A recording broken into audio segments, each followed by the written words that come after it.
Hello, I'm Don Larson, Director of Legal Services for Texas Classroom Teachers Association. Welcome to this TCTA T-TESS video tool. Today, the TCTA Legal Department continues our series on the observation cycle, the pre-conference, the observation, and the post-conference, with a multi-part look at the T-TESS observations. We will post a transcript online at tcta.org.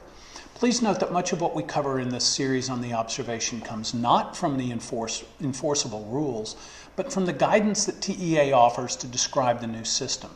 TCTA has selected information publicly available or presented during appraiser training to create this impression of how T-TESS should function.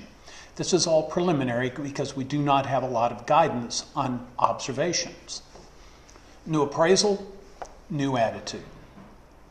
A number of statements suggest that the state wants to move T-TESS out of the realm of appraisal systems perceived as punitive and use it as an appraisal for growth. An appraiser handbook says that the T-TESS committee sought to destigmatize observations and shift compliance towards feedback and support. And a T-TESS Teach for Texas module says that the goal of a well-structured evaluation system is to improve professional practice, not simply to punish its absence. In a 2016 T-TESS tips from August, TEA said that appraisal is not something done to someone, and effective educators seek to improve, and that the intent to improve permeates the district. When TEA says commitment to the improvement process is modeled throughout the district, TCTA understands that to mean that the group of educators who should seek to improve their educational and organizational leadership practices encompasses teachers, appraisers, principals, and superintendents.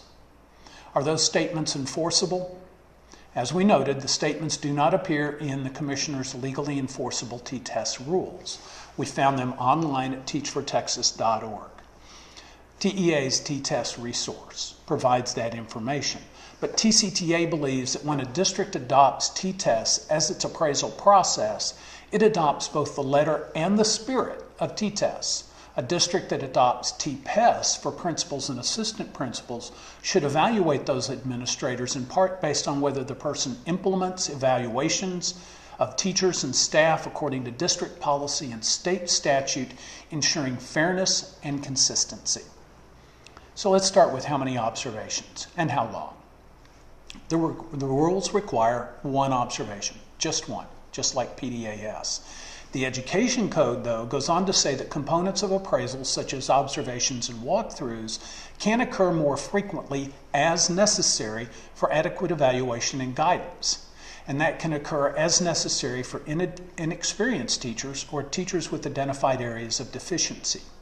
So districts can elect to have multiple observations, and Teach for Texas recommends that districts do more than one observation, that they have an announced observation and an unannounced observation.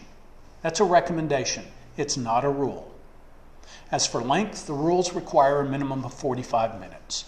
During appraiser training, the state urged appraisers to observe the entire lesson. Teach for Texas makes that same recommendation. How can an observer understand how a teacher constructed a lesson without staying from beginning to end? Walkthroughs. The rules do not require walkthroughs. The section of the Education Code that we discussed previously also suggests that appraisers should do walkthroughs and extra walkthroughs for new teachers and teachers with identified areas of deficiency. Teach for Texas recommends that districts include walkthroughs in formal observations during their appraisal year. During a T-TESS pilot year, one district required appraisers to score all three dimensions during every walkthrough.